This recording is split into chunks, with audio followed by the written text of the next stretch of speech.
I'd like to officially welcome you to the AOS inaugural webinar focusing on issues regarding telehealth in eye care. My name is Dr. Mike Rothschild. I'm an optometrist in Georgia, and I'm particularly interested in all things related to telehealth in eye care, and became interested in that really as an idea of making sure that we can find ways to continue to ensure that people in rural areas across our country, United States, and the world are able to get access to high quality eye care. So anything that allows us to do that, I really want to learn more about it, and I want to help expand it and make sure that we're continuing to grow this aspect and everything around it. So AOS is certainly involved in that mission, and we are very appreciative of them kicking off this webinar series to bring attention to the matter, to try to expand its reach, to try to expand its mission. And I'll be hosting these webinars with a variety of guests and all sorts of aspects in telehealth and eye care. And we're going to start with Dr. Pam Theriot. Now, as you may have heard, she's in Shreveport, Louisiana, and is particularly interested in dry eye, and has really grown that aspect of communicating with her patients where they are, and is using the technology to do a better and better job at that. And so I've found it very, very intriguing learning from her about how she does these things. And I'm anxious to turn it over to her so she can share with you about these things and do it justice so that we can all start to grow. We will have some time for some Q&A at the end, and I'll be looking at your questions and keeping up with everything. So we've got some access to a Q&A section and a chat section. As you see, Allison is chatting. Allison is also with us. She's our facilitator. She's keeping things going, making sure that we're all around and we have all the information we need. And so she's going to keep everything going, and she'll be with us every episode around monthly for these types of episodes. And before we get started, we want to sort of do a temperature check, if you will, to see where everybody is with telehealth. Now, if you're listening to this live, we'd like for you to participate in a poll that we're hoping will pop up. And it's real simple. It's a one-question poll, and it's what are your thoughts on telehealth? And where do you think that it is in eye care? And we are assuming that most of you are involved in eye care in some capacity. So your choices are really, you're already using it, you're planning to use it, you just want to use more, learn more about it, or it's just not a good fit for you. So we'll give a minute or so, really just a few seconds. It should be pretty easy. Not a lot of pressure to take this test. I figure just a few more seconds, but we'd like just to get a sense of where we are.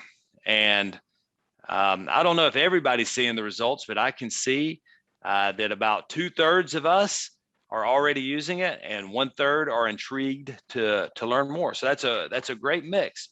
So let's just get started.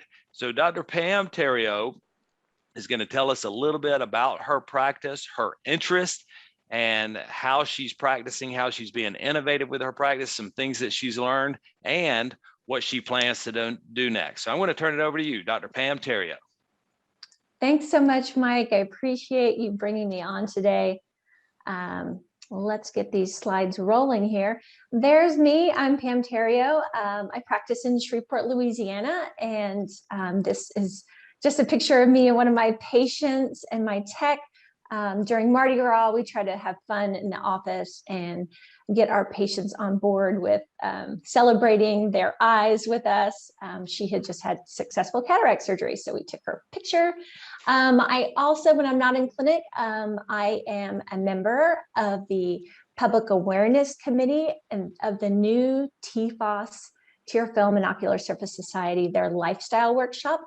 That's going to launch in 2022. If you hadn't heard, DEWS 2 is going to be a thing of the past, and the lifestyle workshop will be the new one that we'll be talking about all over the place.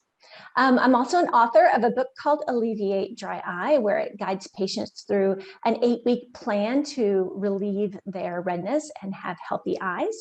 And I practice in Shreveport, Louisiana. I haven't always practiced in Shreveport, though. My husband's right there. He is an Air Force pilot. He flies the A10 or the Warthog. If any of you guys know anything about airplanes, most men are, it's a swoon-worthy airplane, apparently. Patients love it when I tell them about it. We have 2 kids, and we have fun with cousins sometimes. So I'm licensed in 6 states. I've been in optometry for 20 years, and about every 3 years, Uncle Sam tells us that we have to change states. And we've lived in Arizona twice along the way. So so when you do this, are you able to do you maintain your licenses in all of these different states? It depends on how long it's been since we've been there, and then if I think we're going to go back. So yeah, California is my home state. So for a long time, I kept my California license up, but the military was never going to send us there, so eventually I let that one go. Okay. Yeah, so some of them I still have, but some of them have gone by the wayside now. So I really wanted to, I felt that I would build relationships with my patients when I was in a state for 3, sometimes 4 years, sometimes 2. But I'd, build relationships with patients, and then I would have to leave. And that just began to frustrate me as I moved on in my career. And I also, living in all of these states, really developed a passion for dry eye. So ironically, I spent a long time in the desert from New Mexico to Arizona. And then we did a short stint in New York and then back to Arizona. And, there's a lot of dry eye in the desert because of the humidity, the lack thereof. But there's also dry eye in New York State because they turn the heaters on so high in the wintertime. And so I really decided that was something that I was passionate about, that I wanted to grow as part of my practice and share with patients that, their eyes are a precious gift. And if we learn to take care of them, then our vision will last us a lifetime. So there's just some simple things that they could do on a daily basis that would help them. So I went all around the country. This is Leslie Odell. Talked to practitioners who were experts in the field and really tried to learn everything I could about dry eye. And I also started reaching out to patients. I found that they were really overwhelmed by dry eye. They'd come to me in my clinic and they would have already seen, 5 or 6 practitioners in the community, and they felt like they weren't getting anywhere with their symptoms. So then they'd go to Dr. Google. They start Googling. And I know we've all had that experience where they come in and they're like, well, I read and I saw, and on Facebook, so-and-so's using these honey drops, and then they're like, so I put honey in distilled water, and what do you think? Right. We're like, no, stop Googling, please, right? Do you have that happen a lot, Mike? Well, I don't know if I've ever heard of honey and water eye drops, but I have heard some things just as strange. But as you're talking, I'm just realizing, as eye care professionals, we have a lot of people coming to us with dry eye solutions, particularly, and sometimes there is conflicting information, and so we have the ability to look through the science and look into how we have an obligation really to have a deeper understanding. But I think it goes. Sometimes we don't really recognize how much our patients also are being overwhelmed with this information. And if you think about it, the commercials on television are talking about it. Certainly Dr. Google talks a lot about it. So as much as we're inundated with it, I can imagine that it's even greater for our patients. Right. Yeah, they're just seeing these little snippets while they're watching television, and boom, I take this medication because I'm an eye doctor too, but I'm also a patient. You're Right. like, yeah, they come in, they're like, oh, I think I want that drop where that doctor's taking, and they don't know what they're asking for. There's just a lot of information out there. So I really wanted to distill information down and make it very digestible for patients. And so what I did in my clinic was that I made a ton of handouts and treatment guides where they could take what I was telling them in clinic, and it was all spelled out. All of the instructions were already there, why we were doing it, and a guide as far as how many times a day they needed to do the treatments, and try to make it easy. The other thing that I incorporated in the clinic was using an email software where I would have patients come in, and as soon as they left, they would get a welcome to the dry eye clinic email.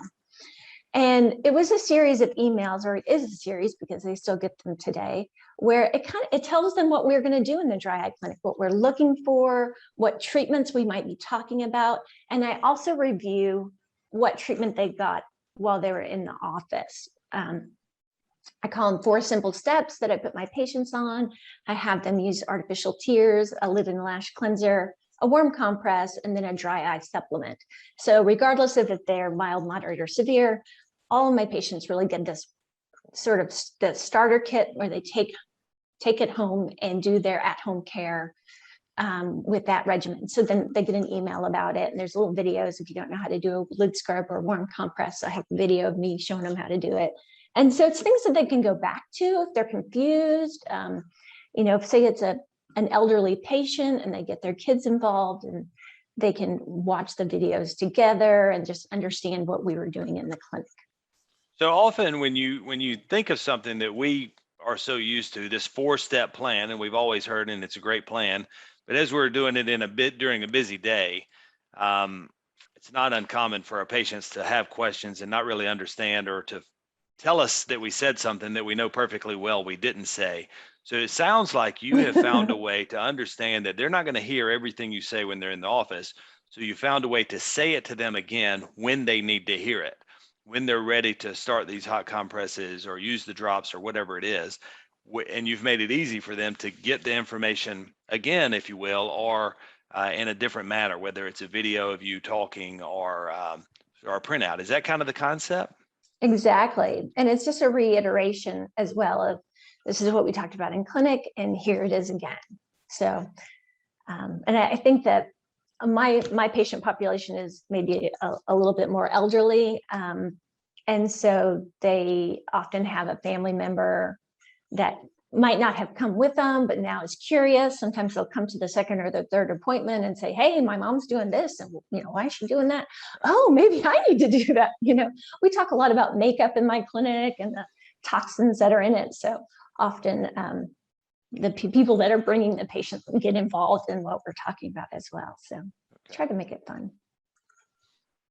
So then I kind of took it one step further, and I decided to write a book that was patient-centric, to explain to patients what they can do to alleviate their dry eyes. And it goes through a lot of lifestyle habits that can be changed: diet, sleep, contact lenses, toxins in their makeup, digital devices, and then seasons of the year, how they could make changes to their environment during different seasons. And so the book really walks patients through a plan to just kind of change their lifestyles and help their dry eyes at the same time. And then listen, as a thank you for attending this webinar, if you stay till the end, we're going to give you access to find a way to get a copy of this book for your very own. And it's the type of book that you can share. It's got Dr. Theriot's name on it, but it's the type of book, like she said, patient-centric, that we can all share with our patients. Is that right? Definitely, yeah. I wrote it for patients. It's in their language. It's laid out so that they could understand it. Great. And I also came up with a short course on what clean makeup is, because of the problems that I see with my patients wearing makeup on a daily basis, and perhaps wearing it improperly, either not removing it, doing tight lining where they're covering up their meibomian glands, not throwing their makeup out on a regular basis. So I've built a short course that they could take and watch on their own to learn about clean makeup. And since then, when we were in lockdown, I'm sure all of us had the same thought. Like, I became an eye doctor. I never thought I would be out of work. I thought I would be able to, help patients every day. And I was just at home. I'd already written the book, and I'd had a dream to make the book into an online course. But it takes a lot of time to do that. And so during the shutdown, when I was not working, I built the online course, and it's a 6-week course where patients can enroll and then go through the course modules. They watch videos, there's downloadable handouts, and learn about dry eye. And now I've incorporated sessions where the course participants come together on a Zoom call just like this and ask me questions, talk to each other. We have a community, and we can really help one another, support one another, and get to the bottom of their dry eye problems. My patients have had tons of success with this, so it's fun. Well, this is really amazing. So what I'm realizing that you're doing is you're taking it from just pushing information. So when you push information, you're competing with so much noise out there, millions and millions of sites and information sources, but you're interacting with your patients, sending them individualized messages when they need it.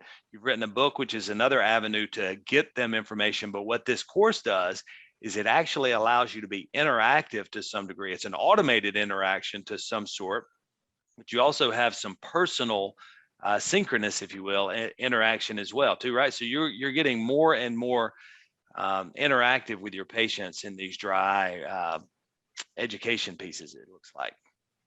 Right. Yeah, that's the plan. And that way it cuts the confusion. It gives them a really straightforward step-by-step plan. Still, they Google things, and then they come to the weekly, I call them Ask Me Anything sessions, and we all get together and they'll come, well, I was Googling, Right. You created a community, really. It's very impressive. Yeah, thank you. And so the way that I enrolled participants into the course is just via webinars, and I do webinars about every 2 weeks. It's a short webinar that tells them about what we're doing, and then give them an enrollment application. And you can always find that on my website, which is www.pamtheriot.com/webinar. It'll always be updated with the latest webinar that's coming out that particular week or month. And then Allison was asking me what was next in the course. And I'm hoping she'll jump back on here. And I'm just going to start with, I got kind of frustrated in these Ask Me Anything sessions when the participants would get really close to their camera and they'd say, do you see right here? And we're on Zoom and they're trying to show me their eyes. And it's like, well, I can't really see that. But Allison has a great answer to that. Yeah, so Pam and I, Dr. Theriot and I got connected a little while back in talking about what the platform entails. And one of our greatest features is our objective grading and the ability to apply objective grading and measurements to images from anywhere. So the images do not have to be taken at the slit lamp in clinic. They can be, and it's great, and we can apply the same analysis to them. But for Pam's patients that are involved in the course, they can send her images of their eye using our companion app, so all safe and secure, and then she can apply these analytics. The first image that I have here is just one example of a patient that was experiencing some dryness, sitting at the computer all day, some redness going on. This image was sent through the app. We can apply our bulbar redness analysis and get some objective measurements. And these are great for baseline measurements. So we can get a redness value based on the Efron scale. So in this particular image, it's a 2.4. And we know that 25% of the area is covered in vascularity. So if that image was sent in to Pam during her first week of the course, then we have that great baseline. And she's going to tell this patient, here's what you do next, right? Here's your treatment plan, and send images back to me a week, 2 weeks, a month later. And let's see how you're progressing. Let's see objectively how this treatment plan is working for you. Do we need to stay the course, or do we need to do something differently?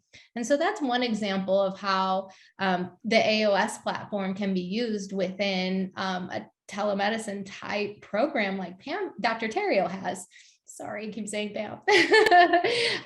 And the second image there is, I think, a common thing. So a bump on an eyelid. What is that, right? Could that be a chalazion? Could it be a sty? I think a lot of patients know that term. Everybody thinks a bump is a sty automatically. In this particular case, the patient had a blocked meibomian gland.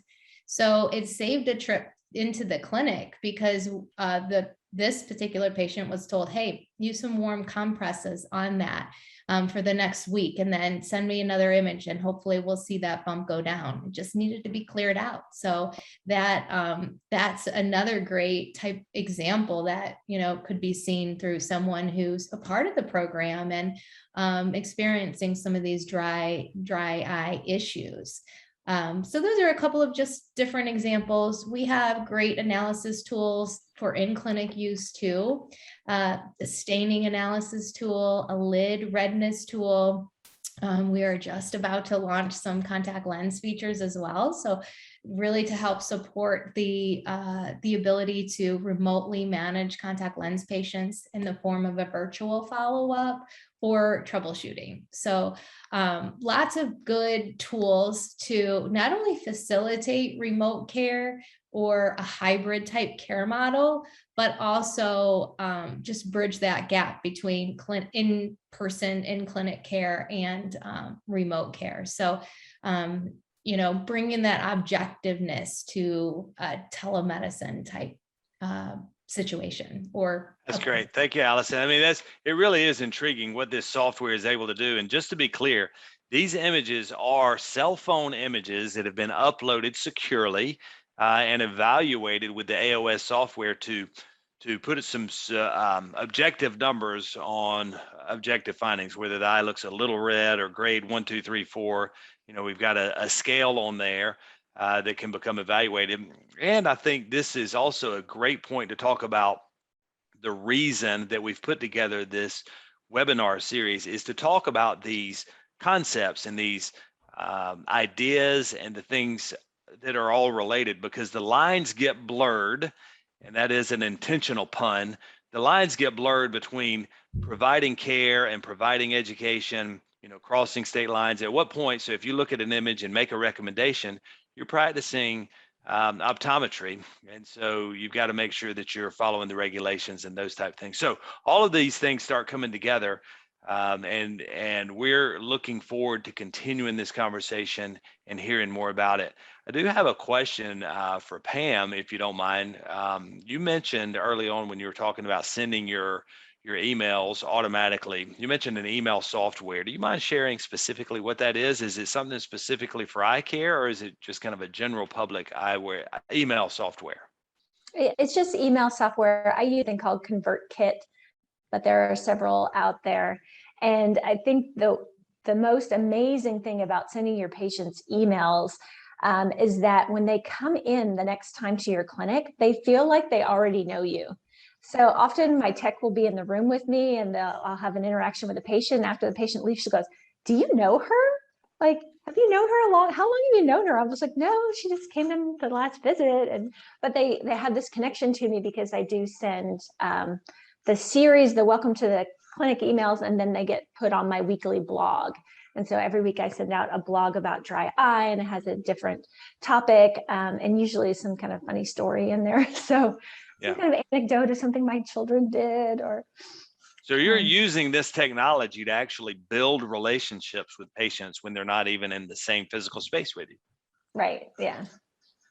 So it's fun because patients, then they come in and they feel more connected to you. They're loyal to your clinic. They're more likely to follow my treatment plan than the last doctor they saw that gave them artificial tears, because my treatment plan is more complex, right? Right. Well, it's more complex, but it's also more well spelled out. But I think we've all had experience where no matter how good of a job we feel like we've done educating our patient, when we follow up with them, no matter when that is, we realize that our entire message did not get through. So anything we can do to improve that, I think that I don't know of a better example of anybody that I've seen doing better than what you're doing. That's it's very impressive. Allison, can I ask you a quick question about the logistics of the AOS software? So these are all, as we mentioned, cell phone images.